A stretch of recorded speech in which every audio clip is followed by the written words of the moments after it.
오늘 하나님께서 저희들에게 주시는 말씀은 신약성경 마가복음 4장 10절에서 20절까지의 말씀입니다. 마가복음 4장은 신약성경 58면에 있습니다.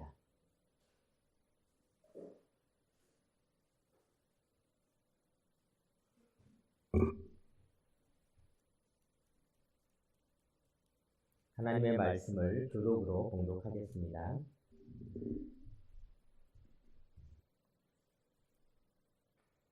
예수께서 홀로 계실 때에 함께한 사람들이 12제자와 더불어 그 비유들에 대하여 물으니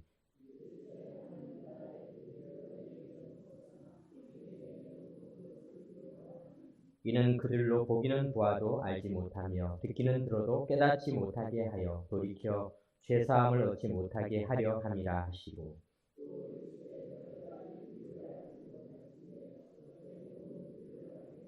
뿌리는 자는 말씀을 뿌리는 것이라.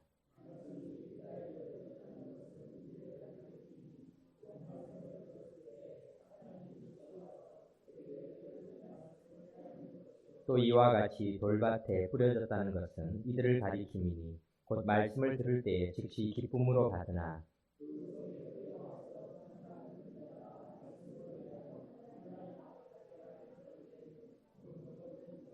또 어떤 이는 가시떨기에 뿌려진 자니 이들은 말씀을 듣기는 하되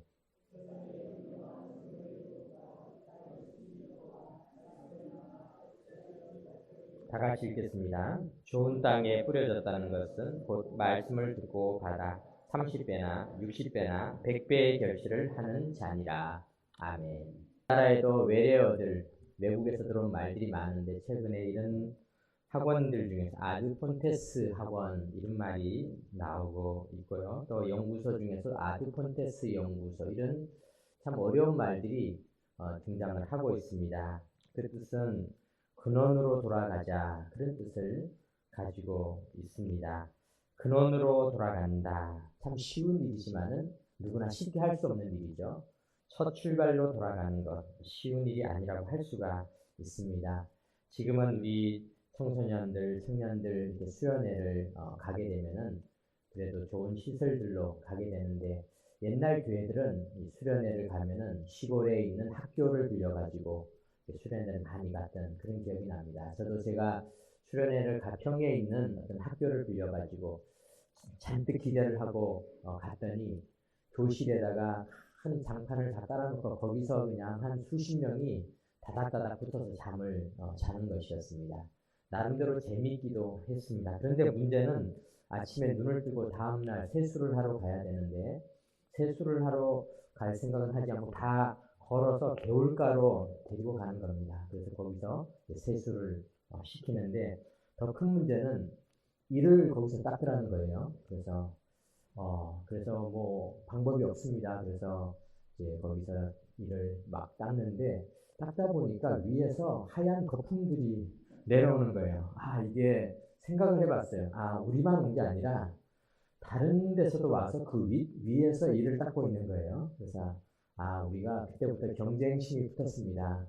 우리가 여기서 닦을 수는 없다. 더 위로 올라가자. 그래서 논두렁길을 거쳐서 위에 올라가서 거기서 이제 우리가 한참 또 이를 닦았습니다. 그랬더니 또 사람들이 막 웅성웅성 밑에 있던 사람들이 또 화가 났는지 다시 우리를 가로질러서 이렇게 올라오는 그런 시절이 있었습니다.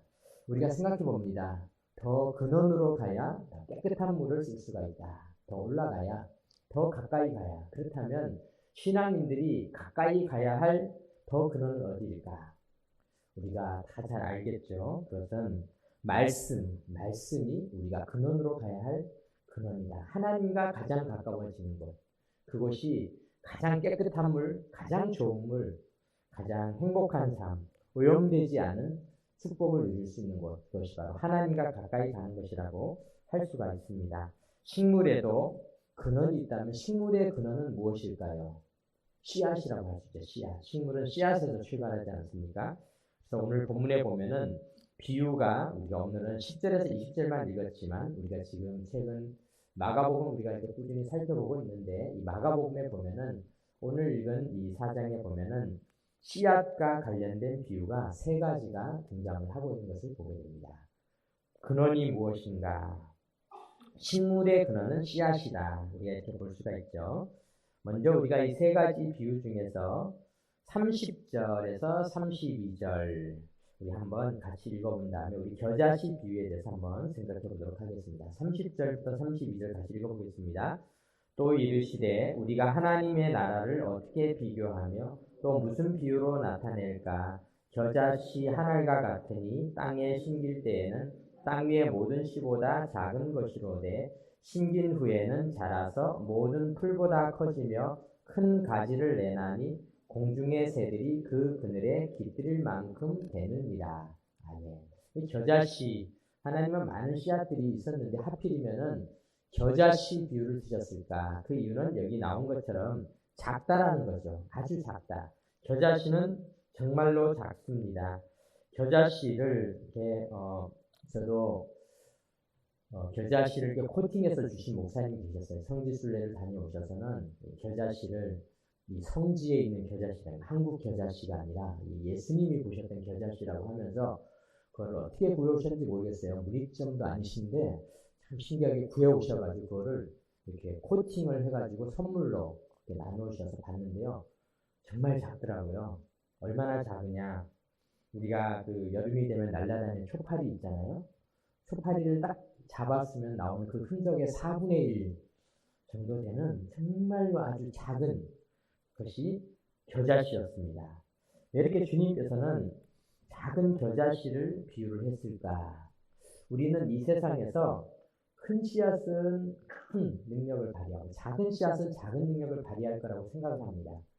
우리가 콩 심은 데 콩 남고 팥 심은 데 팥 난다. 큰 거 심은 데 큰 거 나고 작은 거 심은 데 작은 거 난다. 이것이 어떻게 보면은 대부분의 사람들이 가지고 있는 상식이라고 할 수가 있는데 주님께서는 그 상식과 차이가 있다는 거죠. 왜냐하면 작아요. 너무 작아. 너무 작아서 정말 이 작은 씨가 31절에 보니까 땅 위의 모든 씨보다 작은 것이로되. 작은데 얼만큼 작으냐? 제일 작다. 그런데 심긴 후에는 어떻게 되는가? 모든 풀보다 커지고 큰 가지를 내나니 공중의 새들이 그 그늘에 깃들일 만큼 되느니라. 아주 커지게 된다. 작은데 커지게 된다라는 것을 이야기를 하고 있는 것입니다. 사랑하는 성도 여러분, 이것이 천국의 비밀, 우리가 주님 앞으로 가까이 나아갔을 때 이루어지게 되는 놀라운 비밀, 그 비밀의 핵심은 작은데 작지 않다라는 것을 우리에게 보여주고 있는 것입니다. 시편 92편에 보면은 의인은 종려나무같이 번성하며 레바논의 백향목같이 성장하리로다. 이렇게 기록하고 있습니다. 의인은 어떤 자들인가? 의인은요, 종려나무같이 번성하고 레바논의 백향목같이 성장하게 되는데 13절에 보면 이는 여호와의 집에 심겼으며 우리 하나님의 뜰 안에서 번성하리로다. 우리가 이것을 겨자씨의 비유와 연결 지을 수가 있습니다. 우리가 하나님의 것을 가지고 일을 하잖아요. 하나님의 것, 하나님의 말씀, 기도, 이것은 정말 작은 것입니다. 우리가 오늘 김민수 집사님께서 기도를 하신 것처럼 우리가 기도를 하잖아요. 기도를 하는 이 기도 소리가 사실 세상의 많은 큰 소리에는 묻혀집니다. 그렇게 큰 소리가 되지 못합니다. 신문에 나올 만큼 세상을 좌지우지하는 소리같이 보이지도 않습니다. 너무 작아요. 겨자씨 같은 작은 소리에 불과한 것입니다. 오늘 우리가 듣게 되는 이 말씀도요, 정말 작습니다. 우리가 예배드리고 집으로 돌아가시면은 오늘 교회에서 무슨 말씀을 들었을까 생각해보면요, 별로 남는 게 없어요. 어떨 때는. 제가 참 놀라운 그런 경험도 있었는데 우리 목사님들과 이게 한 달에 2번 정도 이렇게 프로페자이라 그래서 설교할 것을 가지고 미리 얘기하는 그런 모임이 있어요.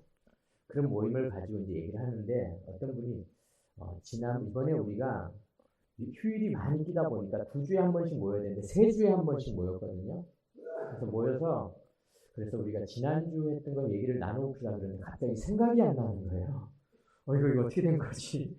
왜 갑자기 생각이 안 날까? 제가 그래서 아, 목사님들도 까먹는데 교인들은 얼마나 더 많이 까먹으실까. 목사님도 당장 3주 전이 되니까 가물가물해져서 거의 기억에 남지 않는데. 그래서 우리가 생각하면 이 말씀이라는 게 우리가 그렇게 들었는데 이 말씀이 별로 남는 것도 없고 정말 아무것도 아니고 심지어 그나마 들은 말씀도 다 빠져나간 것 같은데 그런데 과연 그것이 무슨 능력이 있을까? 우리는 그렇게 생각하는데 성경은 그렇지 않다는 거죠. 그 작은 겨자씨보다 더 작은 것이 능력이 있다는 것입니다.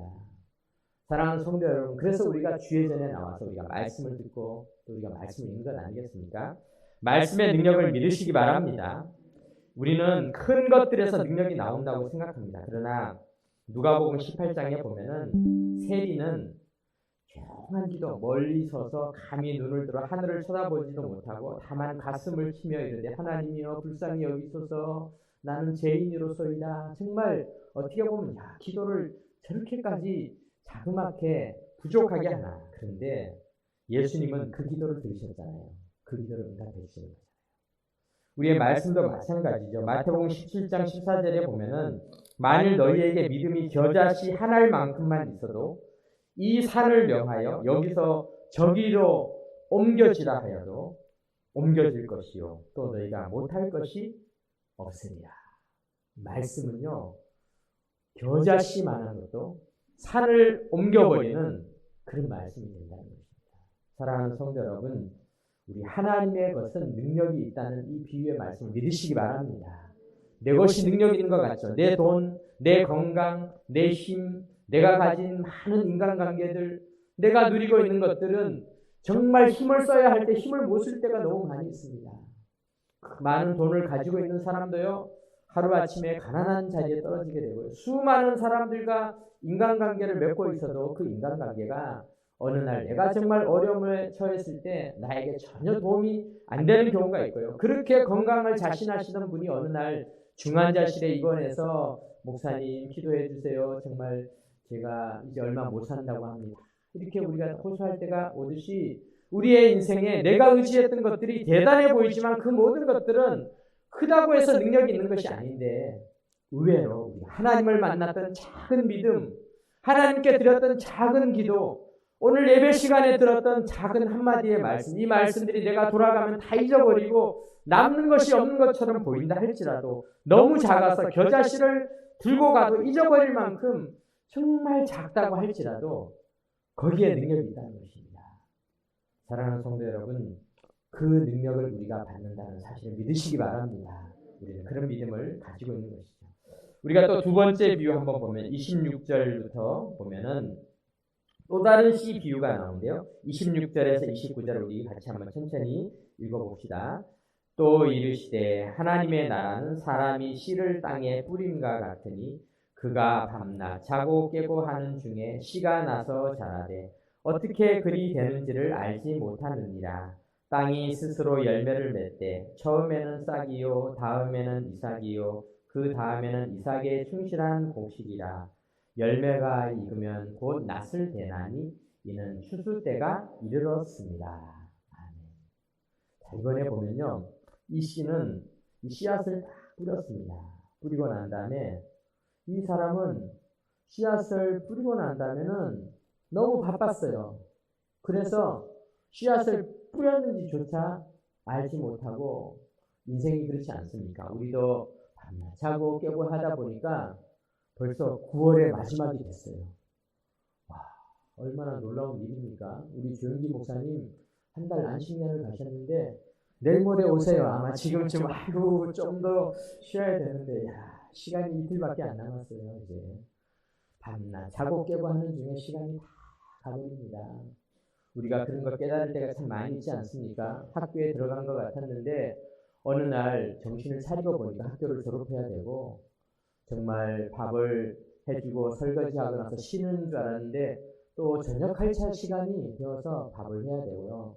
시간이 얼마나 빨리 가는지 회사 생활도 빨리 가고 노는 것도 빨리 가고요. 금년에는 연휴도 많은데 대통령께서 휴일을 또 하나 또 주셨는데 10월달 휴일도 얼마나 또 빨리 지나갈지.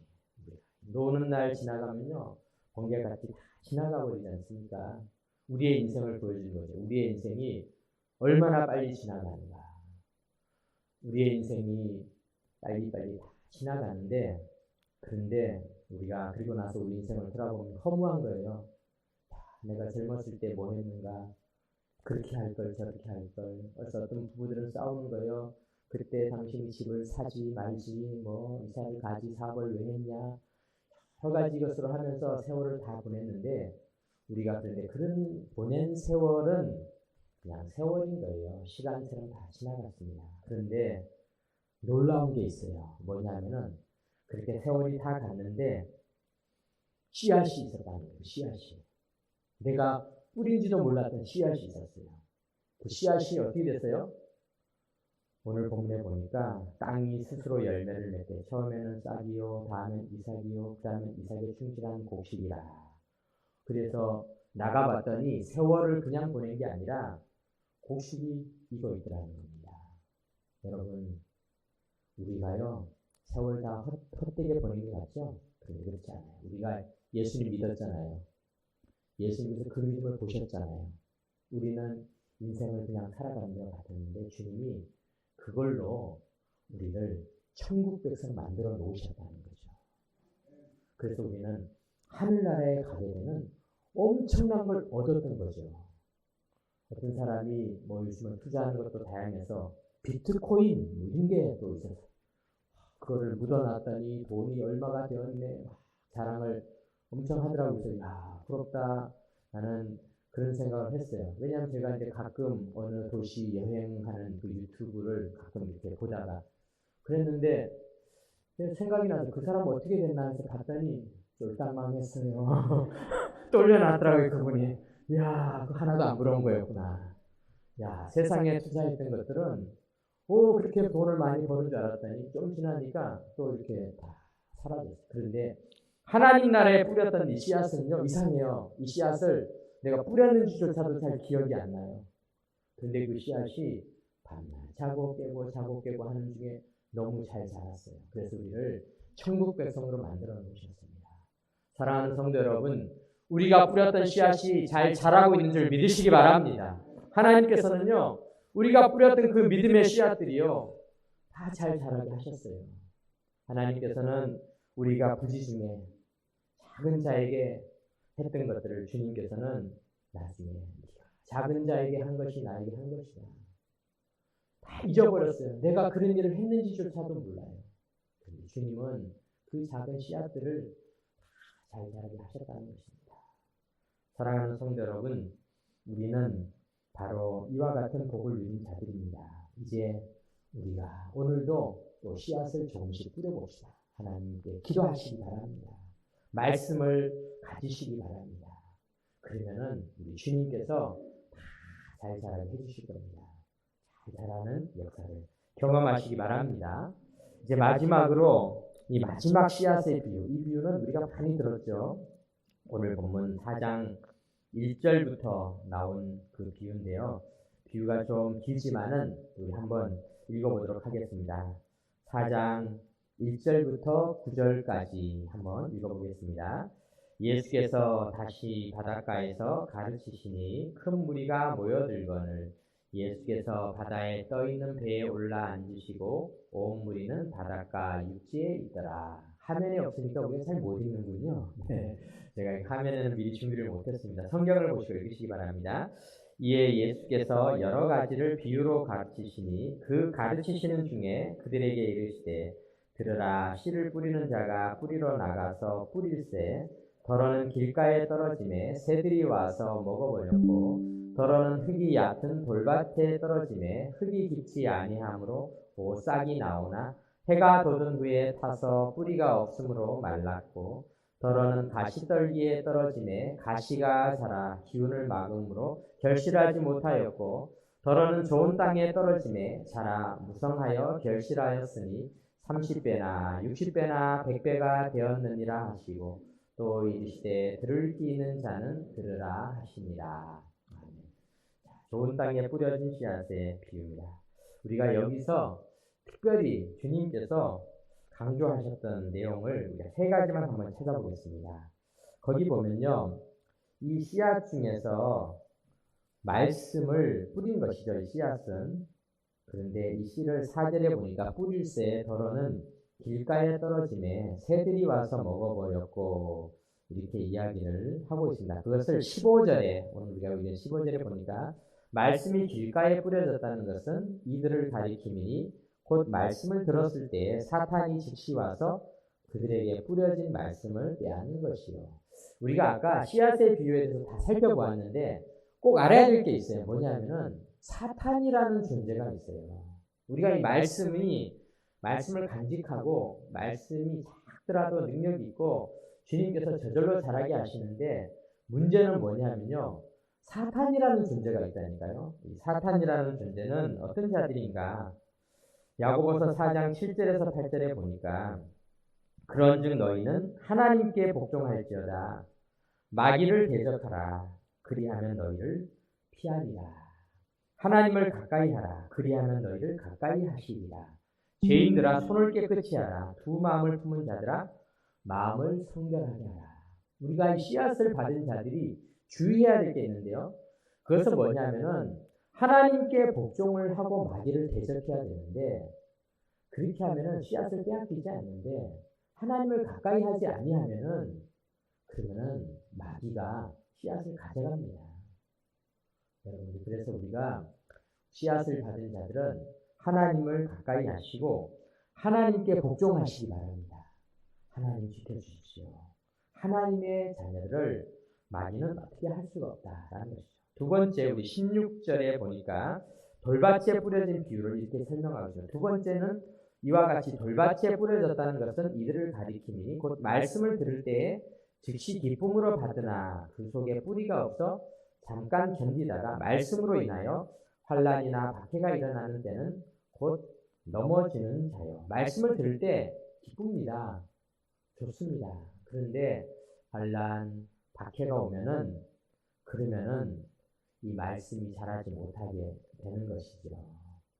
그래서 이런 환난이나 박해나 이런 모든 것들을 우리가 물리쳐야 되는데요.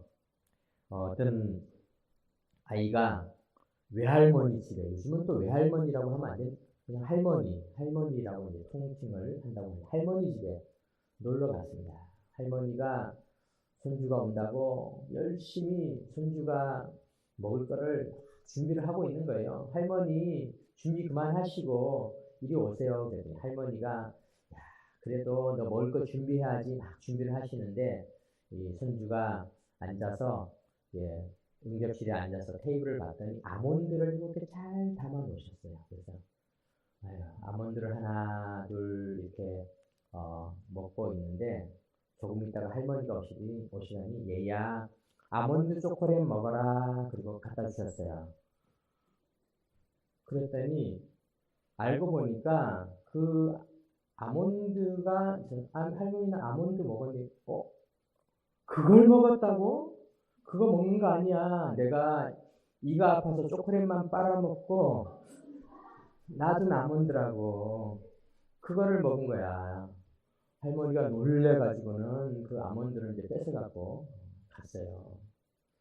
할머니는 이가 안 좋으셔가지고 아몬드를 못 씹어 드시니까 초콜릿만 빨아서 드신 거죠. 오늘 우리의 인생도 어떻게 보면요. 우리가 기쁨만 쭉 빨아먹고 살아가는 데가 있습니다. 기쁨만. 국가적인 위기가 발생했나 봅니다. 벨이 이렇게 울리고 있습니다. 우리가 우리 하나님께서 주시는 기쁨들을 우리에게 주시는데 사실은 기쁨 너머에 우리의 기쁨 속에는 하나님 주신 또 다른 것들이 있어요. 그런데 우리가 이 기쁨만 딱 먹고 난 다음에 오늘 본문에 기록되어져 있잖아요. 말씀을 들을 때 16절에 보니까 즉시 기쁨으로 받으나 기쁨만 쫙 빨아먹고 끝나버렸어요.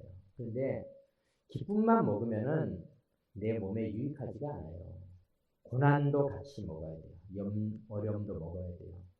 우리 인생을 살아가면서 주님께서 우리에게 말씀을 주실 때는요. 이 말씀이 들을 때는 즐거울 수 있지만요. 실천할 때는 안 즐거울 수가 있습니다.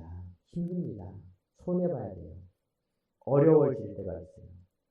말씀을 지키기 위해서요, 우리 신앙의 선배들은 엄청난 고난을 당하기도 했습니다. 지금 이 자리에 계신 분들도 아마 말씀을 좀 지켜보려고 하다가 고생해본 기억들이 참 많이 있을 것입니다. 그런데 우리가 그 고생들이 있잖아요. 그 고생들은 사실은 말씀이 뿌리를 내리게 되는 정말로 꼭 필요한 것입니다. 그 고난을 이겨낸 사람들은 이제는 그 말씀이 잘 자라서 나에게 축복을 가져다 주는데, 그런데 이 말씀들이 우리에게 주는 그 기쁨만 살짝 먹고 그 고난을 우리가 다 피해버리면은, 그러면은 말씀이 자랄 수가 없는 것입니다. 사랑하는 성도 여러분, 현대인들은 말씀을 듣는다고 고난이 별로 없다, 우리가 이렇게 생각할 수가 있어요. 요즘은 뭐 교회 다닌다고 얘기 다 하고요. 뭐 옛날에는 직장에서 회식할 때 교회 다니는 것 때문에 술, 담배 이런 것 때문에 고생했지만 요즘은 그런 것도 그렇게 크게 심해지지 않습니다. 요즘은 차 몰고 왔어요. 저 뭐 이제 운전해야 됩니다. 이렇게 피할 수도 있고요.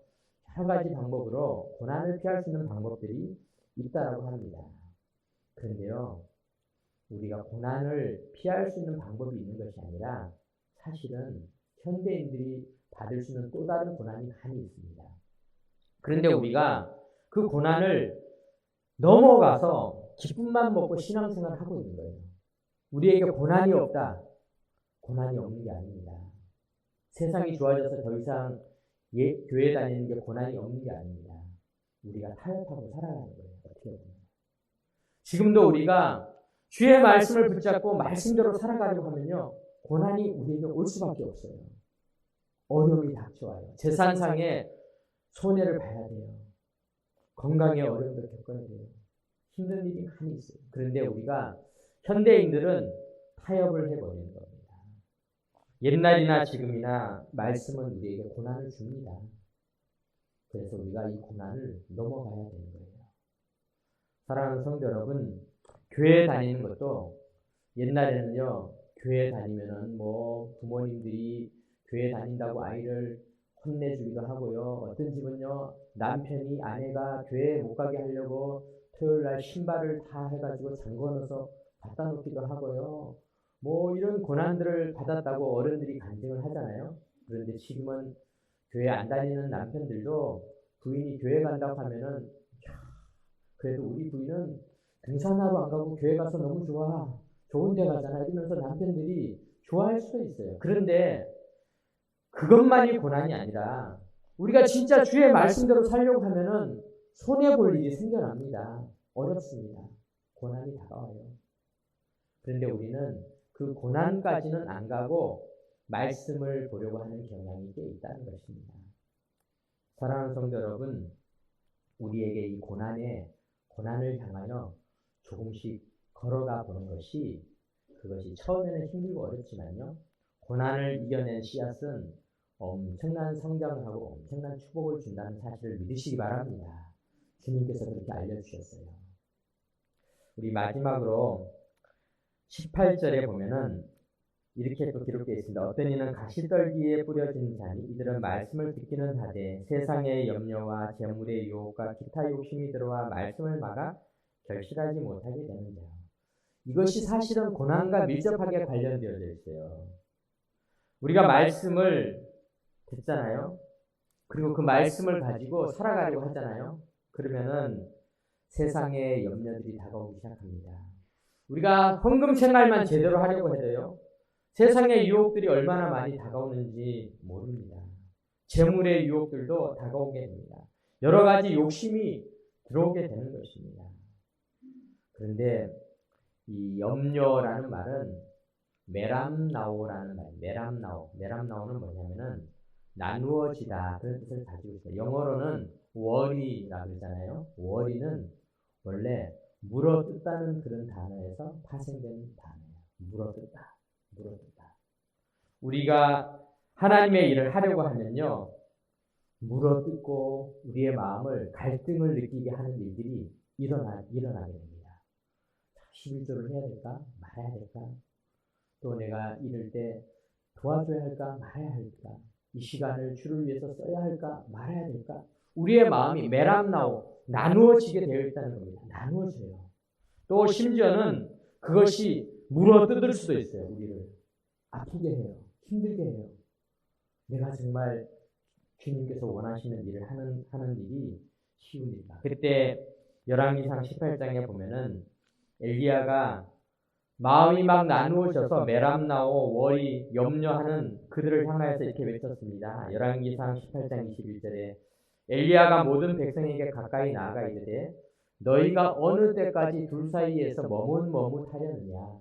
여호와가 만일 하나님이면 그를 따르고 바울이 만일 하나님이면 그를 따를지니라 하니 백성이 말 한마디도 대답하지 아니하는지라. 백성들이 바로 이 나뉘어진 마음 속에서 마음을 정하지 못하고 있었습니다. 그때 마음을 정하는 것, 그때 우리가 마음을 정하는 것, 그것이 바로 말씀을 내 것으로 만드는 방법입니다. 그래서 오늘 설교 제목을 마음을 정하라 이렇게 정해봤습니다. 마음을 정하라. 마음을 정해야 되는 것입니다. 마음을 정하라. 시편 108편 1절에서 2절에 보니까 하나님이여 내 마음을 정하였사오니 내가 노래하며 나의 마음을 다하여 찬양하리로다. 비파야 수구마 깰지어다. 내가 새벽을 깨우리로다. 다윗이 주님 앞에 마음이 염려가 많이 되었습니다. 마음이 나뉘어졌습니다. 그때마다 내가 내 마음을 정했습니다. 마음을 정해버렸습니다. 주님. 그러자 마음을 정하고 나니까 다윗의 인생이 한 단계 성장하고 신앙의 길로 가게 되고 그 씨앗이 자라서 다윗의 인생만 겨자씨에서 출발해서 큰 나무로 바뀐 것이 아니라 다윗의 나라가 국가가 큰 나무로 변해가는 역사를 경험하게 되었던 것입니다. 사랑하는 성도 여러분, 마음을 정하는 것, 이것은 하나님께서 우리에게 이 말씀을 통하여 주시는 메시지입니다. 우리의 마음을 하나님을 향하여 정하시기 바랍니다. 그러면 우리가 받았던 이 작은 것들, 겨자씨 같은 말씀들이 다 살아서 역사해서 하나님 주는 축복을 누리는 귀한 삶이 되고 또 하나님께서 주시는 그 은혜를 누리게 될 것입니다. 기도드리겠습니다. 하나님 아버지 감사드립니다. 우리의 마음을 정하게 하여 주옵소서. 주의 말씀의 그 능력을 내 것으로 만들게 하여 주옵소서. 주님 앞에 더 가까이 나아가게 하여 주옵소서. 아드 폰테스, 하나님 가장 가까운 곳에서 주의 말씀을 복종하며 사탄의 계계는 물리치고 주의 말씀으로 큰 축복을 누리게 하여 주옵소서. 우리 주 예수 그리스도의 이름으로 기도드립니다. 아멘.